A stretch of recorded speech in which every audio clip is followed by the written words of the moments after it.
The CBS Radio Mystery Theater presents...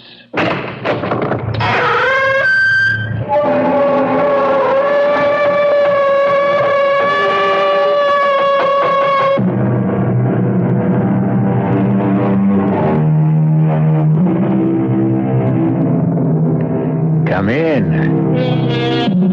Welcome. I'm E.G. Marshall. Sorry about this door of ours. We've tried oiling it 100 times, but it doesn't do the least bit of good. You see, this is the door to the Radio Mystery Theater, and its hinges have a mind of its own. And speaking of the mind, that's the subject of the story you're about to hear. We're going to take you deep into the recesses of a human mind. But you won't be alone on your journey. You'll be accompanied by 3 people. One of them is a psychiatrist, a man whose purpose it is to heal and cure. But the other 2, well, I'm sorry to say that their intentions are not nearly so benevolent. You can't do this to that man, Jimmy. He's sick. He's very sick. If we do something like this, we're liable to make him worse. Do you think I care about him? All I care about is us. But you might drive him out of his head. You might make him insane.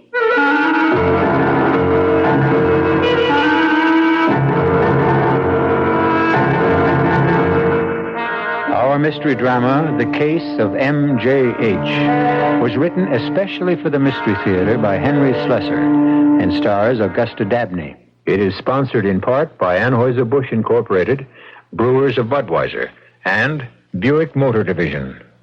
I'll be back shortly with Act 1.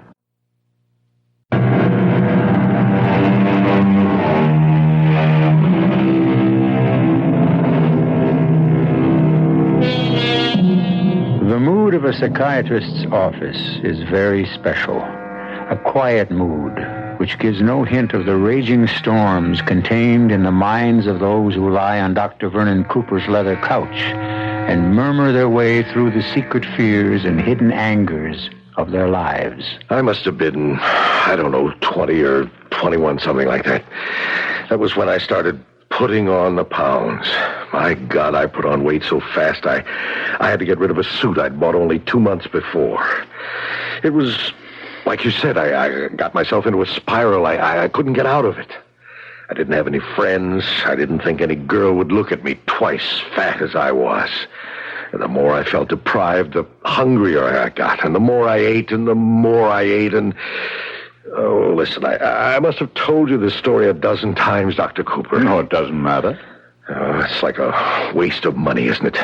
Me coming here twice a week and telling you the same things over and over. Oh, there are differences. There are always differences in the way things are related.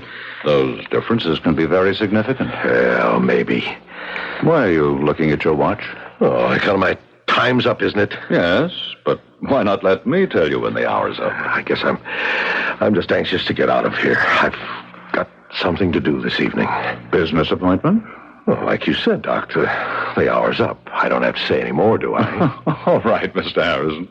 We'll go on next time, then. Right. Listen, would it be all right if I didn't come in at 3 o'clock on Wednesday? I'm busy then. Could we change the time? Well, why don't you check with Miss Sheridan? Yeah, I'll do that. So long, Dr. Cooper. Bye. Miss Sheridan. Yes, Mr. Harrison? Dr. Cooper said I could ask you if there was some other time I could come on Wednesday. Well, let's see. You were scheduled for 3. Oh, wait a minute. I see that Dr. Cooper has a free hour at 10. If you can make it that early? Yes, that'll be okay. 10 o'clock. Thanks. Bye, Mr. Harrison. So long. Dr. Cooper's office. Hi, Maddie. It's Judy. Oh, hello, Judy. How are you? Okay. Listen, what are you doing tonight? Usual, I suppose. Eating dinner and watching television. Who knows? I might vary the routine by washing my hair. You wouldn't like to go to that party with me? What party? Oh, Judy, you don't mean that dancing school thing? Yeah, that one. Judy, why do you talk about those things as if they're really parties? Nobody gets invited. You pay to be there. Oh, it's better than nothing, isn't it? Not for me, it isn't. Well, what choice do we have? There's got to be some way to meet a man in this town. Well, all we ever met there are dancing instructors. And all they want is to sign us up for a 5,000-lesson dance course, payable for the rest of our lives. Yeah, I guess you're right. What did you say was on TV tonight? Maddie? Oh, excuse me, Judy, have to go. Oh, okay. I'll call you later. Mm-hmm. Yes, Dr. Cooper? You might as well run along home. I have some notes to transcribe, and I'm not expecting any more patients. I'm not in any hurry, Doctor. No, you run along and enjoy your evening. Oh, did I say something wrong? I beg your pardon? That was quite a face you made when I said that. Oh, I'm sorry. My evening was just under discussion. Doesn't look that enjoyable. Oh, well, whatever happened to that young man you were seeing a while back? Freddie something? You're just a little bit behind schedule, Dr. Cooper. Freddie was gone with the wind just about a year ago. Huh? Is it that long? There never was much there to begin with. Oh, I'm sorry to hear that. Well, see you in the morning as usual. As usual. That's the phrase, all right. So Mr. Radowitz says to Mr. Clark, who's supposed to be handling the money around here, you or me? So Mr. Clark says, why have we got adding machines in the office if you're not going to use them? So Mr. Radowitz says, hey, Maddie, are you still there? Yes, Judy, I'm here. You haven't said a word for 5 minutes. I wonder why. Listen, am I keeping you from something? Only from my dinner. I thought I had some macaroni and cheese left over from last night, but it had green mold all over it. Well, what are you going to do then? Go out to the cafeteria, I suppose. I thought you hated that place. You said it was full of nothing but tired old men. Hey, old men, but fresh macaroni and cheese. I'll talk to you tomorrow, Judy, okay? Yeah, all right. Hey, you know something? What? Right about now, I'd even settle for a tired old man. Excuse me, miss. Yes? Maybe I better give you a hand with that tray. It looks like you're about to drop the whole thing. Oh, this darn book of mine has made the whole thing unbalanced. Well, here, maybe if I grab the book. Oh, thanks. That helped. Hey, this is some book, all right. Must weigh 10 pounds. It reads that way, too. Well, thanks again. Why not sit down here at my table? Well, okay. I guess it's just as good a table as any. Of course, maybe you'd rather be by yourself to read your book. No. I don't think I really feel like reading tonight. Hey, what's the name of it, anyway? Hey, you know something? I can't even pronounce the name of it. It's called The Psychopathology of Everyday Life. Sigmund Freud. I'm sure you've heard of him. Yeah, he's a shrink or something like that. Well, he was just about the first shrink, I guess. No kidding. Hey, you must be a pretty brainy type reading stuff like this. Well, I'm afraid I only read it because I think I should. Not much of it really penetrates. Well, that's the way I feel about most books. Tony, I never cracked one with a title like that. Well, you see, I work for a doctor. Oh, hey, you a nurse? No, not really. I'm just a receptionist, a secretary. But I did have some training, and I thought it would be necessary in order to work for that sort of person. Oh, what sort? A psychiatrist. Oh, you mean he's a shrink, too? Well, I suppose you could call him that. Well, what do you know? You know, all my life I wondered about those guys. I mean, what they do, how that psychoanalysis stuff works. It does work, doesn't it? Oh, yes. There's no doubt of that. Oh, Dr. Cooper's done wonderful things for his patients. You mean he makes crazy people well? Oh, well, you can't oversimplify it that way. Well, his patients aren't, crazy, as you say. They're disturbed, and they have problems and neuroses, and, well, an awful lot of people do. Only, not all of them seek professional help. Yeah, well, that's for sure. There are more nuts walking the street. The psychopathology? Yeah. I don't know. This kind of stuff is too much for me. Hey, you're not eating your dinner. No. Yeah, that's right. Well, then, you're not eating yours either. Well, I'm not too hungry tonight. I'm just having coffee. That's all? Well, that's all I came in for. Tony, I guess I'm getting a little more than I bargained for. I mean, this nice conversation. Do you live around here? Well, not too far away. In fact, I was thinking of looking for a room in this neighborhood. Just a room? Well, yeah, what else does a guy like me need? I mean, a guy without a family. Oh, I see. You know, I really can't get over it. Over what? The combination. What do you mean? I mean, a girl like you, a nice-looking girl like you, with brains, too. Listen, my name is Jimmy French. How do you do? Oh, hey, come on. Fair is fair. I told you my name, the least you can do. Okay, my name's Mattie Sheridan. Mattie? Yeah, well, the truth is my name is Matilda, but I don't care for it very much, so my friends call me Mattie. Well, fine, that's okay with me. My name is James. Well, I guess I should be running along. I gotta meet a guy downtown, talk about a job. Oh, you're not working right now? No, well, I'm kind of between things, you know, but it'll be okay, I guess, if I just keep trying. That's the old American spirit, right? Yes, of course. It was sure nice talking to you, Mattie. It was nice talking to you. Maybe I'll see you around. Who knows, right? Yeah, who knows?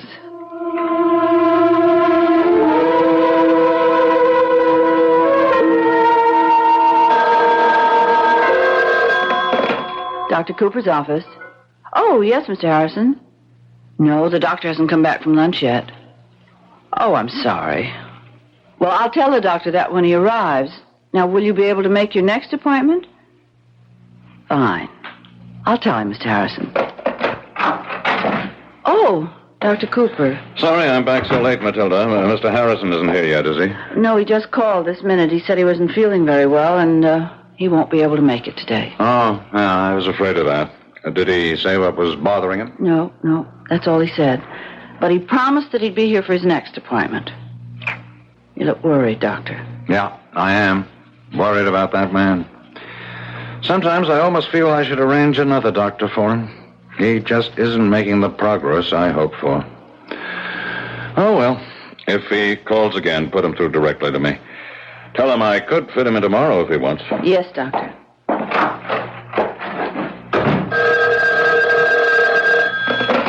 Dr. Cooper's office.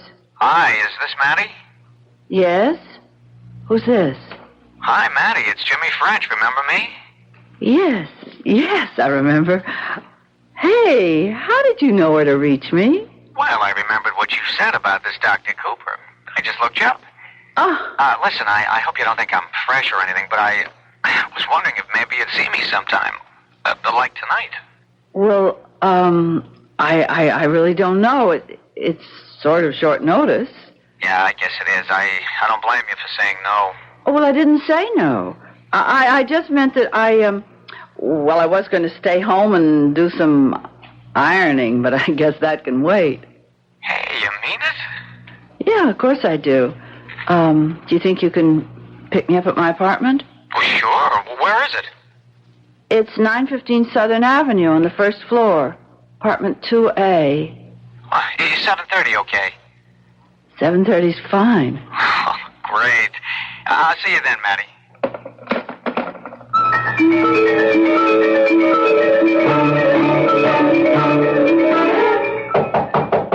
1 second. Who is it? It's Mark. Yeah, that figures. I knew you'd be coming around again. That's right, Jimmy boy. I'm coming around every night until we get our business finished. Now, what do you say? Got a little installment for me? Mike, listen, I got something better than an installment. Come on, buddy. Don't tell me you got the whole thing. I'd keel over and die. You never had 2 bills in your pocket at the same time. Mike, I got something going. I got something that's going to take a little time, but it'll be just what I need. What we both need. You know what I need, Jimmy boy. I need my bread. All of it. And I need it now. You'll get it. Every nickel, Mike. I'm going to start putting it all together tonight. 7:30 tonight.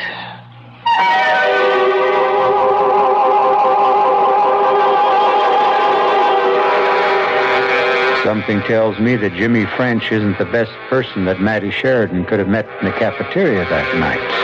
Of course, I might be wrong. He might be a very fine, upstanding young man whose only interest is getting somewhere in this world. Or is the phrase getting someone? We'll find out more when I return shortly with Act Two.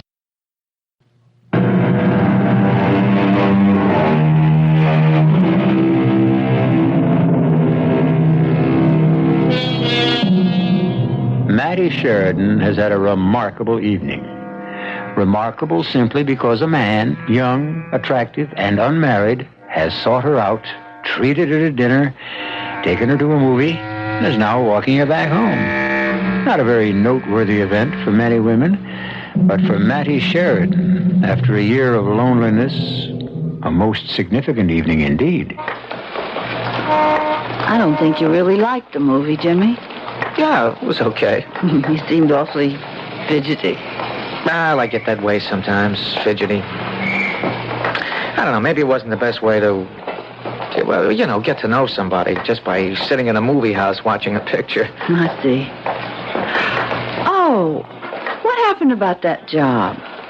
What job? I meant to ask you at dinner about that job interview you went on the night we met. Oh, that. Well, that didn't work out, but I'll get something. Don't worry about me. What sort of work do you do, Jimmy? Well, all kinds of things. Listen, what time do you have? I don't have a watch. I mean, I do, but it's broken. It's in the shop. It's 10 minutes after 11. Is that late? I mean, as far as you're concerned. No, not very. Well, maybe I could come in for a few minutes, huh? Yeah, of course. If you want to. I could, I could make some coffee, maybe. Well, that'd be great. Or maybe you'd like some hot chocolate. I still love hot chocolate late at night. I suppose I'll always be a child, even though I'm not a child. Tell you the truth, what I'd really like is a beer, if you have one. Yes, sure, I think I do. Swell. You like living alone, Mattie? Oh, I don't think anybody really likes being alone. No, that's for sure. Hey, you skipped the glass. I'll drink it right out of the can. Okay. Thanks. Oh, that's good. Jimmy? Can I ask you something? Well, sure. Why are you having trouble finding work? Oh, I don't know. It's just the times, I guess. Well, when you say you do all kinds of things, what would some of them be? Well, I guess anything that doesn't require brains. Oh, come on. I don't believe that. You're very intelligent, seems to me. Well, thanks, but you know better, Mattie. I mean, you know I'm not so good in the education department. I quit high school in my second term. Ooh, that was a big mistake. Well, mistakes can be corrected. Look, Mattie, you might as well know the worst about me. When I was a kid, I was in trouble all the time, stealing cars, stuff like that. I was even arrested a couple of times. But you were young. You didn't know any better then. Yeah, I guess. It doesn't do any good to blame yourself for what you've done in the past. That just gives you guilt feelings. Yeah, Doc, guilt feelings, right? Hey, how much do you charge for an hour? I'm serious, Jimmy. Yeah, I was afraid you might ask me something serious. Would you rather I didn't? No, the truth is I guess I want you to be serious with me. I haven't met anybody like you in a long, long time. Then tell me about yourself, Jimmy.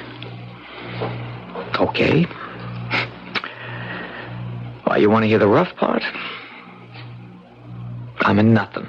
Oh, I don't believe that. Oh, you can believe it, Mattie. I'm a nothing. I don't have a trade. I can't do anything that'll make me a decent living. I've had 6 jobs this year, none of them worth $100 a week.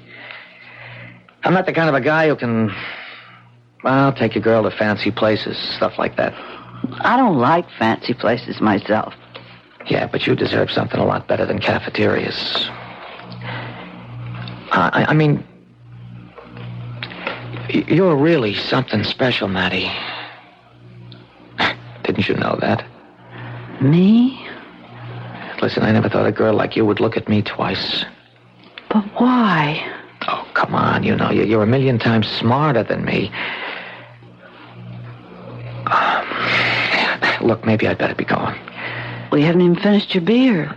I'd better go. I'm just getting you all depressed, and me too. Jimmy? Huh? Will you be calling me again? Why do you want to hear from a guy like me? What for?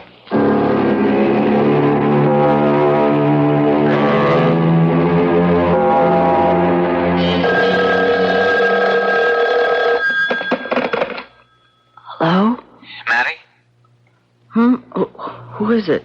Look, I'm sorry to be calling so late. I guess you must have been fast asleep. Oh, well, I did go to bed right after you left. Yeah, I shouldn't have done it, but I just had to talk to you again, Maddie. I hated to see things left the way they were. I don't know how things were left. Maddie, would you see me again? Of course I would. You wouldn't be just saying that, Maddie? Don't be silly. Because now you know what kind of a bum I am. I don't know anything of the kind. Listen, this is crazy, but would you see me tomorrow night, too? Yes, Jimmy. Sure, I'd be happy to see you tomorrow night.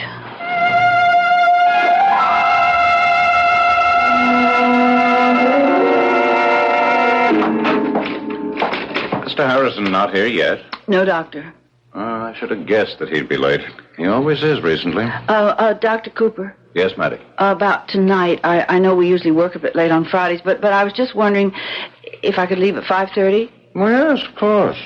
Huh. Something special about tonight? Yes, sort of. I've been meaning to tell you how well you've been looking these days. You're doing your hair differently, aren't you? Yes. Yeah. I got sort of tired of that old maid look.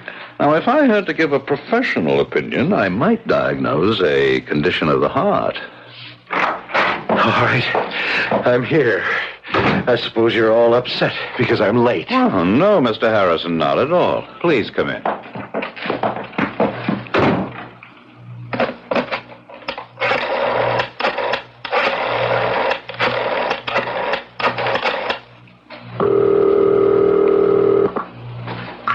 Hello? Jimmy, it's all right. My place at 7, darling.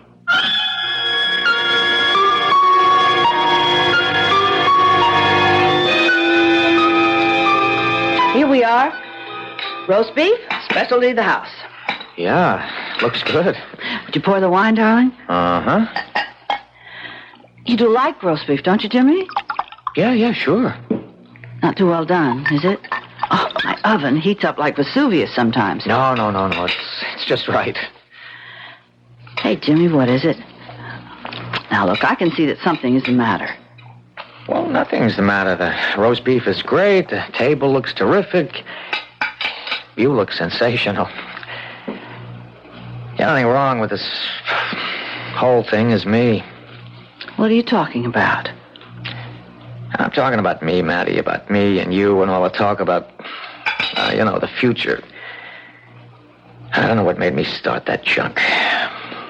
Talking about marrying when I can't even get a job that lasts more than 1 week. Jimmy, did you say marrying?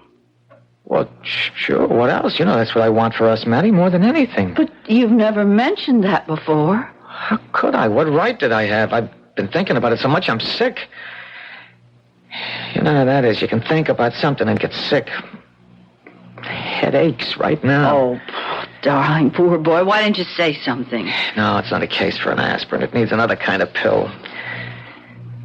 A money pill. That's what it needs. Oh, Jimmy.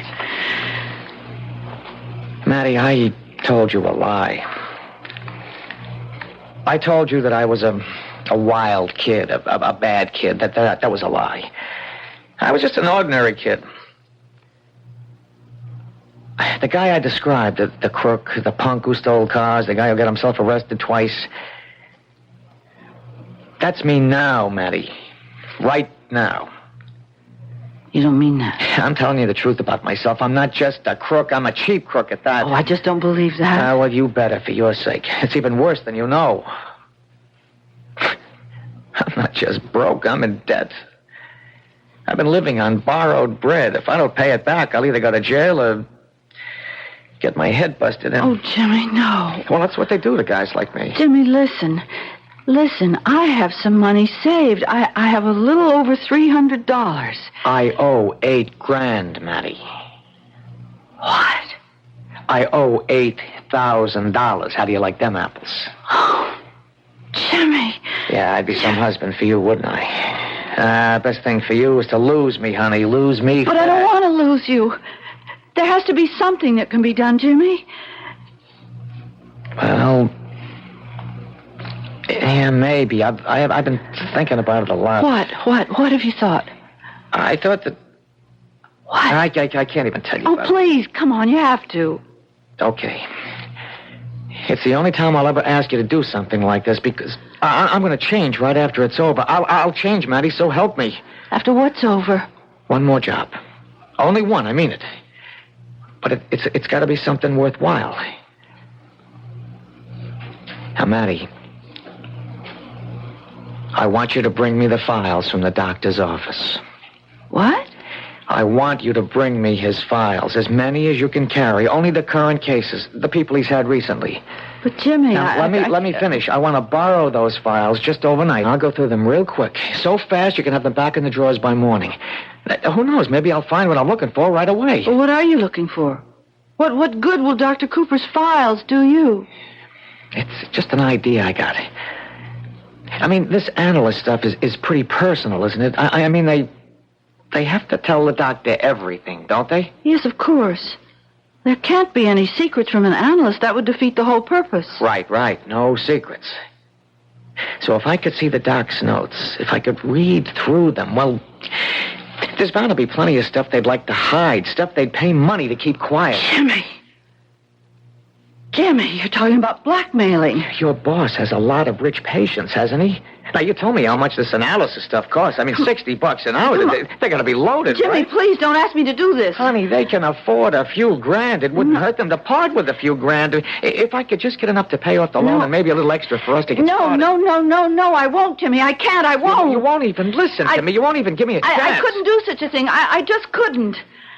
Not even for me? For us? No. All right. So that tells me what I want to know.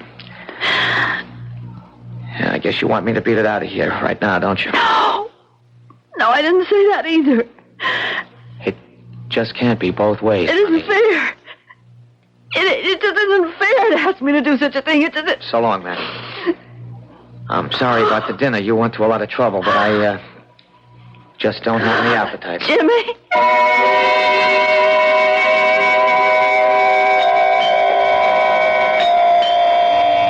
Who is it? It's me, Jimmy. Who? It's Matty. Matty, what are you doing here? I just wanted to see you. I've been calling you for days. I've been out. Why didn't you call me? You know why. Jimmy, I missed you terribly. I missed you too, Matty. What's the use? What's the good of us seeing each other? It doesn't go nowhere, honey, don't you see? Jimmy, can't you see what I have here? What's that? It's the files. It's not all of them. It's just his current patients. Patients? Yes, it's Dr. Cooper's files. I've brought them.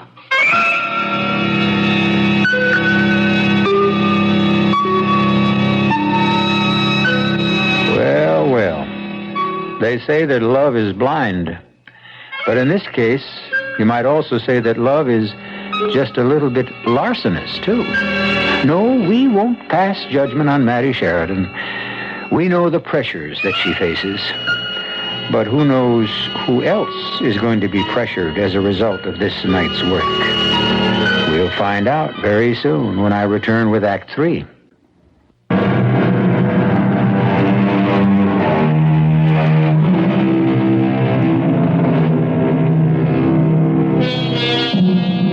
is frantic activity in the one-room apartment rented by Jimmy French. A steady period which has lasted for many long hours. Folder after folder has been perused. Long, copious notes full of psychiatric jargon have been studied. And if Jimmy French is getting what he expected from the notes of Dr. Vernon Cooper, he certainly doesn't seem to be pleased with the results. Nothing. I can't make heads or tails out of this Please, stuff. Jimmy, try just to keep them in some kind of order. If you mix up the pages, I'll never get them back correctly in the files. Why can't I figure out what he's talking about half the time? I told you it wouldn't be easy, that they wouldn't make sense to you. It's like reading a foreign language.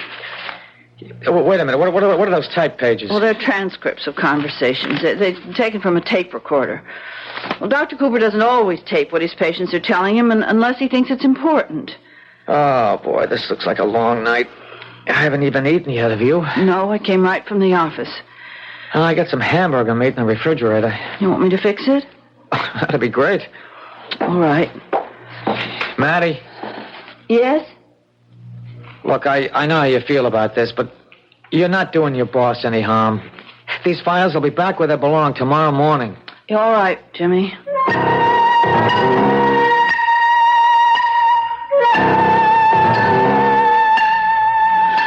Well, it's all set.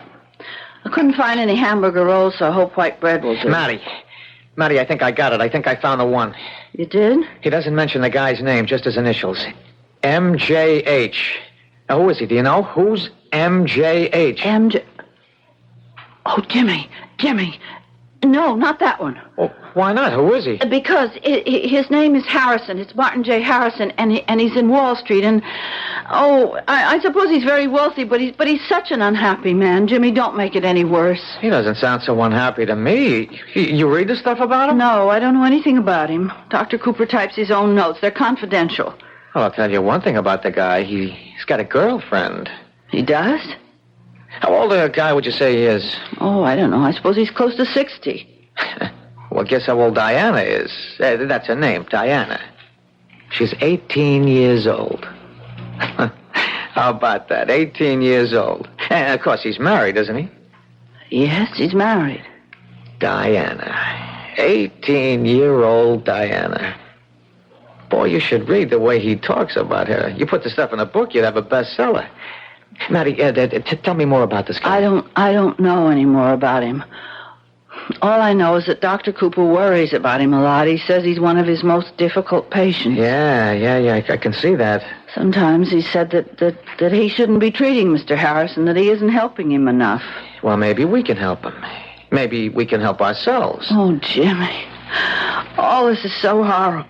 His wife doesn't know about Diana, of course. He talks about that a lot. You know, the fact that his wife doesn't know, that it would kill her if she knew. He's worried sick about that. I mean, he's crazy about his wife, but he can't give up this 18-year-old stuff either. Can you imagine that? Please, Jimmy, stop it. You can't feel sorry for a guy like this, can you? Yes, of course I can feel sorry. Whatever's wrong with the man, he can't help himself. He just can't. That's why he's going to Dr. Cooper in the first place. Yeah, and that's why I'm going to him. Now, where's that phone book? Jimmy, I can't let you do this. What? You don't understand about Mr. Harrison. If you could just see the man, the way he looks when he comes into the office, he's so unhappy. Look, you expect me to be sorry for this guy? Yeah. I bet he's had it soft all of his life. I bet he's never had to kick around the streets like a stray cat. All right, so now he's having himself a fling and he needs a shrink to make excuses for himself. Yeah, I'm sorry, baby. My heart doesn't bleed for Mr. MJH. It bleeds for me, Jimmy French. Oh, Jimmy! Hey, come on, cut that out, huh? Come on. I can't help it. Oh, come on, don't cry. You can't do this to this man, Jimmy. He's sick. He's very sick. If we do something like this, we're liable to make it worse. You think I care about that? All I care about is us. But you might drive him out of his head. You might make him insane. No, baby, no. I'm just going to make him a little bit poorer.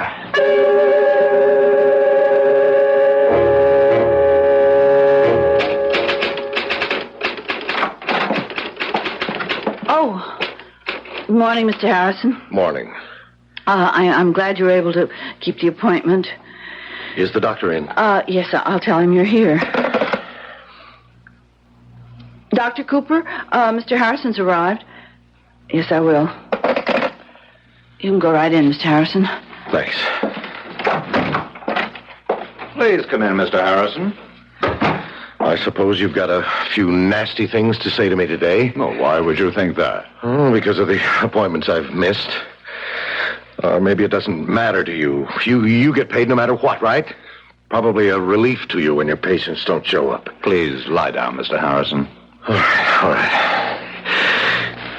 Well, is it true? You're glad when we screwballs don't show up to bother you, aren't you? You happen to be wrong about that. I'm not glad to miss a session. I lose something by it. And more important, so do you. $60, that's what I lose. Can you give me any particular reason why you didn't show up last time? You know the reason. Do I? You know very well. I needed a different kind of therapy, Doctor. Go on. Well, you know what I'm going to say next. No, I'd rather you did the talking. I went to see her, of course. Diana. I see. Took me a whole day to figure out how to get to Diana's place and stay a while. Without my wife finding out, of course. And did you succeed? Yes, I succeeded. I told her I was coming to see you.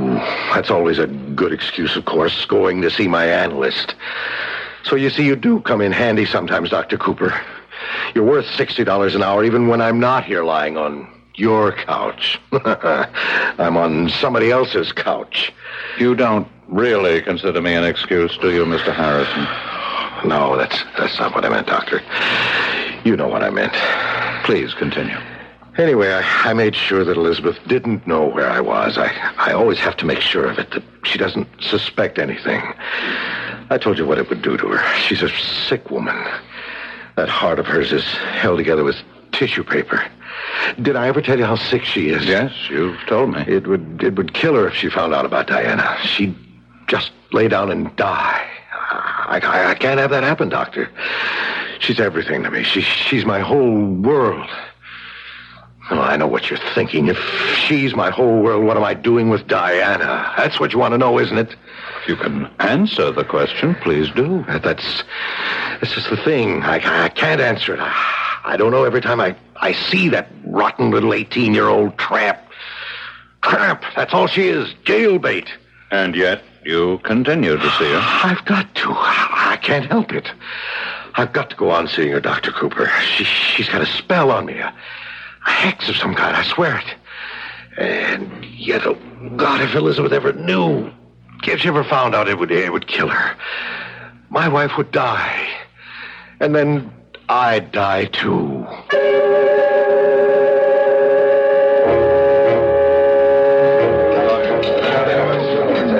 Jimmy, over here.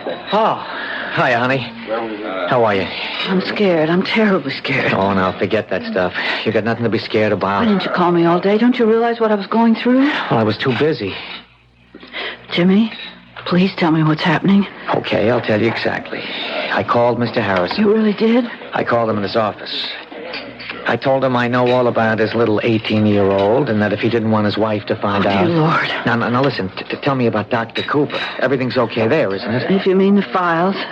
No, he doesn't realize they were disturbed. Now, what about his prize patient, MJH? Well, he didn't come in today. He broke his appointment today. He always does that when something's really bothering him. Maddie, listen, this will all be over soon. When? Please tell me when. This weekend. So soon? Well, there's no use putting it off. I set the price high, so he's liable to bargain. I'm ready for that. I know how to compromise. Maddie, don't look like that. I can't help it, Jimmy. I feel so dirty. I'm doing this for both of us, honey. You know that. Tell me you know it. Yes, I suppose I know it. And you love me too, don't you? Say it, Maddie. I love you, Jimmy.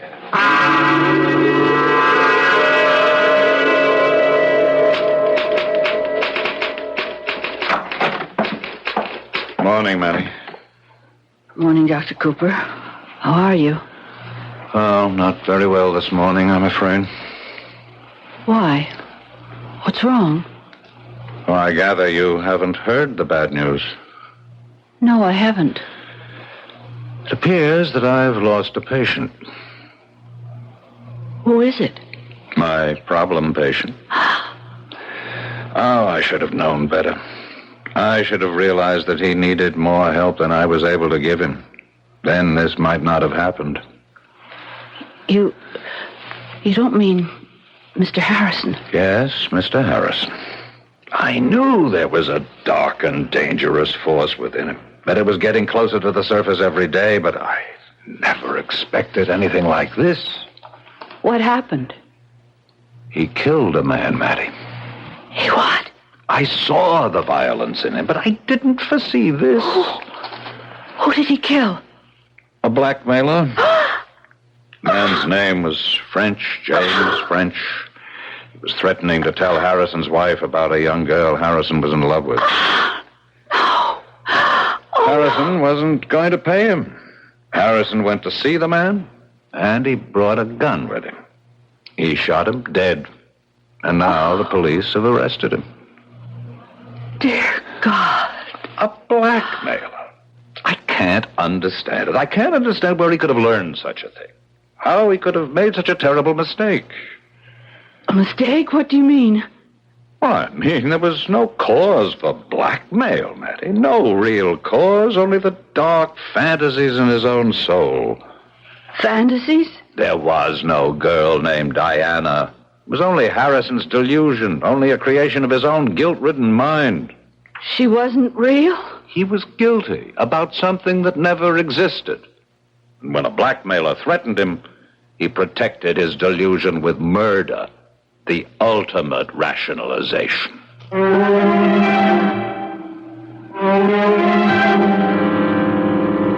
The ultimate rationalization. And suddenly, Mattie Sheridan's dream of the future is destroyed.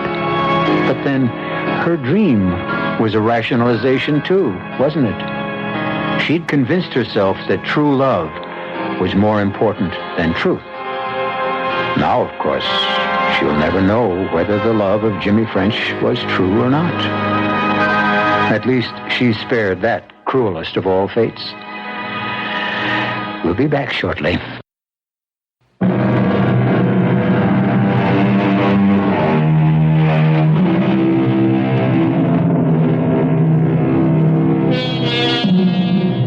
We hope you've enjoyed this little journey into neurosis, blackmail, and murder.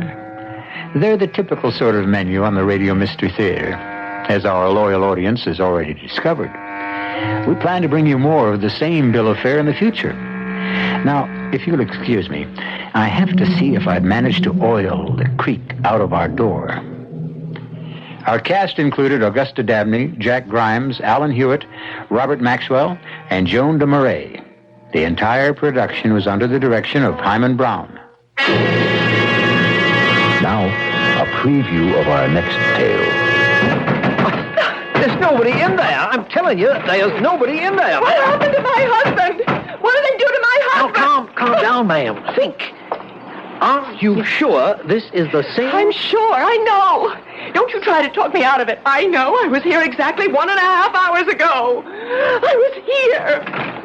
This place was open. This service station was operating, and there was a man here, Frank. How do you know his name was Frank? Because the name was written on his shirt. Look, ma'am, I don't know what's going on. My husband. I want my husband. Now, what happened to him? Ma'am, try to hold on to yourself. Don't pass out, please. Don't faint on me. I wouldn't know what to do. Here, let me help you back to the cab. Leo, what did they do to Leo? Radio Mystery Theater was sponsored in part by Buick Motor Division and Anheuser-Busch Incorporated, brewers of Budweiser. This is E.G. Marshall inviting you to return to our Mystery Theater for another adventure in the macabre. Until next time, pleasant dreams.